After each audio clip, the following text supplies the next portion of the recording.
Bistado ang modus sa pagtangay ng pera ng dalawang Chinese national mula sa mga nakaw na credit card. Walang takas pati ang 5 kapwa nila Chino nang tangkay numanong manuhol sa mga taga-NBI para arborin ang mga suspect. Nakatutok si John Consulta. Sa videong ito ng NBI, kita ang transaksyon ng mga undercover agents at mga target na Chinese na nag-e-examine sa hihiraming POS o point of sale machine o yung ginagamit ng mga kahera. You give the phone. You give the phone. Hey, we're arresting you. You translate. You are under arrest. You're under arrest For violation of Inquiry Court. Scamming Act also. Yes. Ayon sa NBI, member ng isang malaking international crime group ang dalawang Chinese.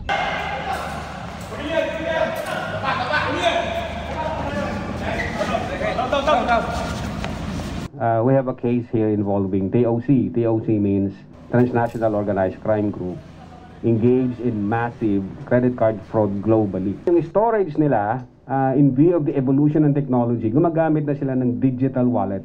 Gumagamit ang grupo ng point of sale machine para makakuha ng pera sa ninakaw na credit card data mula sa data breach ng mga bangko sa Europa. Ang isang iPhone ay kayang maglagay o magkarga ng 10 credit cards. Halimbawa, itong cellphone na to, ito mismo yung kanilang ginagamit sa kanilang day-to-day activity na gastos. Kung meron silang ganitong cellphone, ang kailangan nilang gawin ay itatap nila to sa mga POS machine. Ang alok, 20% ng kabuong kita ang ibibigay doon sa may-ari ng POS machine. Ang hindi nila alam ay NBI na pala ang kanilang kausap. Ang mga nahuli sa operasyon, sinubukan umanong arborin ng 5 iba pang Chinese sa pamamagitan ng tangkang panunuhol sa mga NBI agent. Pero bigo sila at arestado pa sa huling hiwalay na operasyon. Kung pwedeng ma-arbor, alright. May dala na 1.5 M. I ordered them, arrest them, charge them for corrupting a public official. So naging 7. Nakakita kami ng ilang baril plus smoke grenade. Na-inquest na sa reklamong paglabag sa Access Device Act, corruption of public officials at illegal possession of unlicensed firearms ang 7 Chinese na tumangging magbigay ng pahayag. Para sa GMA Integrated News, John Consulta, nakatutok 24 oras. Pinayagan ng Korte Suprema ang Sandigan Bayan na ipagpatuloy ang pagdinig sa plunder case laban kay dating senador at ngayon Chief Presidential Legal Counsel Juan Ponce Enrile. Sa 32 pahinang desisyon ng Supreme Court en banc, sinabi nitong kailangan payagang makapagpresenta ng ebidensya ng prosekusyon kaugnay ito sa 172 million pesos plunder case na inihain laban kay Enrile. Gayun din laban sa dati niyang Chief of Staff na si Jessica Reyes, pati sina Ronald Lim, John Raymond de Asis at negosyanteng si Janet Lim Napoles na iniuugnay sa kontrobersyal na Priority Development Assistance Fund o PDAP scam. Kasabay niyan, dinismiss din ng Korte ang petisyon ng Enrile na pigilan ang investigasyon ng Sandigan Bayan. Dati nang iginiit ni Enrile na nalabag ang kanyang karapatan sa pamamagitan ng pagtangging limitahan ng ebidensya ng prosekusyon kaugnay sa Bill of Particulars. Sagot naman ng Korte, kumilos ang Sandigan Bayan alinsunod sa batas. Hindi na rin daw kailangang isama ang Bill of Particulars sa pre-trial order. Naritong update sa 2024 Paris Olympics. Dahil anumang oras ngayon ay sasabak na ang ating pambato sa Women's 100-meter freestyle. Nauna nang lumaban kanina mga Pinoy athletes sa rowing at judo. Mula sa Paris sa France, nakatutok live si JP Soriano. JP?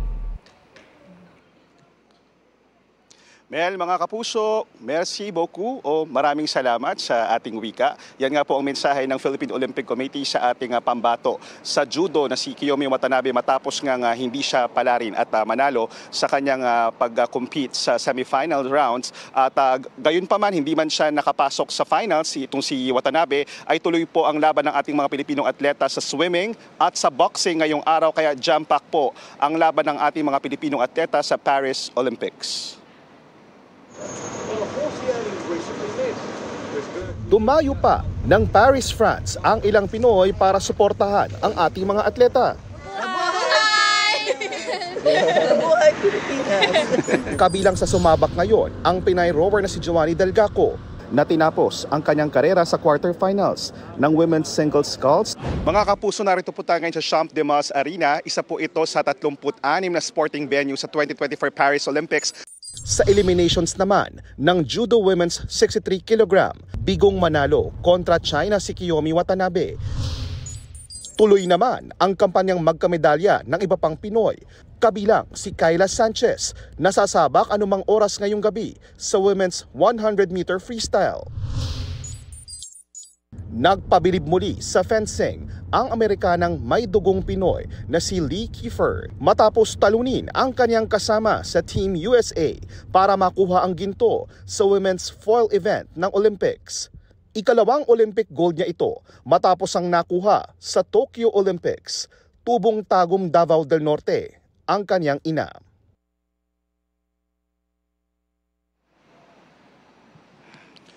At Mel, mga kapuso, tuloy nga po ang laban ngayong hapon ng ating mga boksingero, ang mga dating Olympic medalist sa Tokyo na sina Nesty Petesio at Yumer Marshall para sa kanilang campaign dito sa Paris Olympics. Hindi man po pinalad ang ating kababayang si Kiyomi Watanabe sa judo. Nasaksihan natin kung paano niya ibinigay ang lahat para sa kanyang laban sa atleta ng China. At ngayon po ay 1:05 PM dito sa Paris, France. Mainit ang panahon, sing-init po ng paglaban ng ating mga kababayan sa pinakamalaking laban nila sa kanilang karera at sa bayan. At live nga po mula rito sa Paris, France at bahagi ng Philippine Olympic Committee Media, JP Soriano. Balik mo na sa iyo, Mel. Maraming salamat sa iyo, JP Soriano. Kontrolado na ang mga tagas mula sa lumubog na MT Terra Nova, kaya posibleng matuloy bukas ang paghigop sa mga karga nitong langis. Gayunman, nakitaan ng problema ang kalidad ng tubig sa ilang bahagi ng dagat sa Limay, Bataan. Nakatutok doon live si June Veneracion. June? Atom, lumabas sa water quality test na hindi na raw ligtas pangisdaan at paliguan ang dagat sa ilang barangay dito sa Limay, Bataan kasunod ng paglubog ng MT Terra Nova, kaya mahalaga raw talaga na mawala na yung banta ng milyong litro ng industrial fuel oil na dala ng lumubog na barko. Kapag wala naging problema, Atom, ay bukas ay pwede nang simulan ang siphoning o paghigop sa langis na dala ng MT Terra Nova. Diver 1, proceed ka na sa PB1. Copy. Gamit ang underwater camera at communication equipment, masusing minomonitor ang galaw ng mga diver sa pinaglubugan ng oil tanker na MT Terra Nova. Stop. Give me a long view. Give me a long view. Focus na camera. Stop. 24 oras ang operasyon. Maya't maya ang pagbibigay ng instruction mula sa salvage team. Diver 1, check mo yung SL. SL, dala mo na yung SL. Pinatibay pa ang pagselyo sa mga valve at tubo para walang maging problema kapag sinimulan na ang pag-siphon o paghigop sa 1.4 million liters ng industrial oil na karga ng MT Terra Nova. Kapag natapos na ang pagselyo at okay ang lagay ng panahon, bukas ay maaaring magsimula na ang siphoning operations. Kailangan ng dobleng pag-iingat para maiwasan ang disgrasya. It is naturally more sensitive kasi may i-open at palalabasin doon yung oil para i-siphon, 'di ba? May isasaksak, 'di ba? So gagalawin mo yung integrity ng barko. Sabi ng Coast Guard, mas mababa na sa 1 liter per hour ang oil leak. Kaya mas maiksi na ang namomonitor na oil sheen sa ground zero o pinaglubugan ng barko.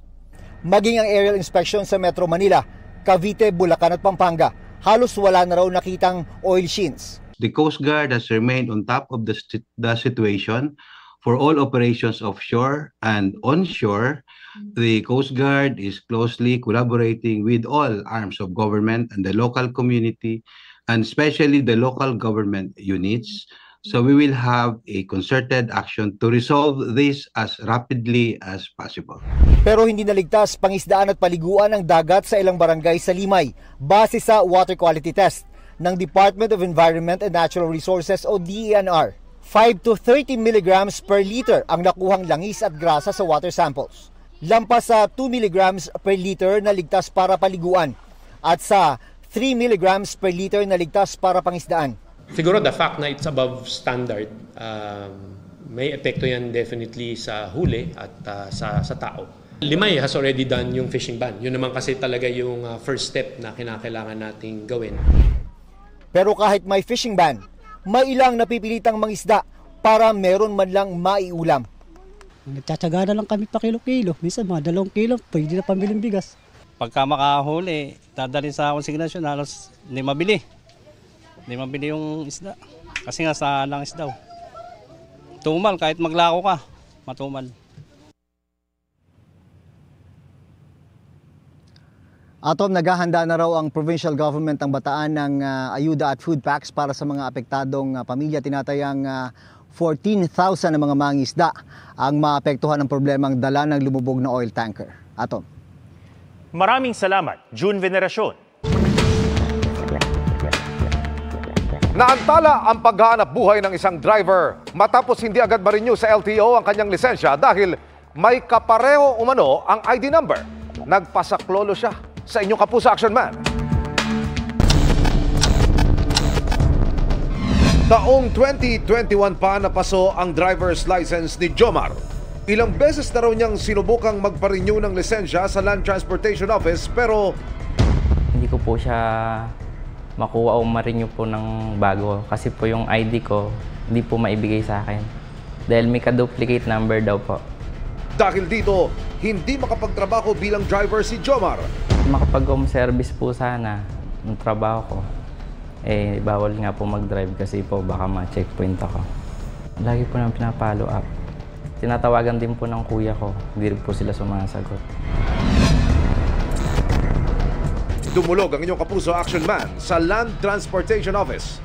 Paliwanag ng LTO Bulacan Licensing Center, nagkaroon ng duplication ng driver's license ID number ni Jomar sa kanilang database bunsod ng typo error. Inireport na raw nila ito sa LTO Head Office para maitama at magtugma sa tamang fingerprint biometrics. Sa ngayon ay naisaayos na ang problema at maaari nang magamit ni Jomar ang kanyang ID number. Gusto ko lang po magpasalamat sa Kapuso Action Man dahil po sa napakatagal ko na pong problema, agad-agad po nilang nasolusyonan. Maraming salamat po. Nakapag-renew na rin ng lisensya si Jomar sa LTO. Nakuha ko na po ang aking license card. Maraming salamat po, Kapuso Action Man. Mission accomplished po tayo, mga Kapuso. Para sa inyong mga sumbong, ipadala nyo lamang sa Kapuso Action Man Facebook page dahil sa anumang reklamo, pang-abuso o katiwalian, tiyak may katapat na aksyon sa inyong Kapuso Action Man. Patay ang isang off-duty na pulis sa Mandaue, Cebu matapos pagbabarili ng teenager na sinitan niyang lumabag sa curfew. Base sa investigasyon, Sabado ng hating gabi nang makita ng biktimang napadaan sa lugar ang 17 taong gulang na sospek o 16 na taong gulang na sospek. Pinauwi niya ito umano dahil sa umiiral na curfew. Nagpakilala pang pulis ang biktima pero binaril siya ng sospek. Ayon sa pulisya, sumuko kinaumagahan ng sospek pero hindi na na-recover ang ginamit niyang baril. Natakot daw ito na aarestuin siya ng biktimang pulis kaya inunahan niya ng pamamaril. Itinurn over na siya sa Mandaue City Social Welfare Services. Nakakagda siyang sampahan ng reklamong murder ng Mandaue City Police.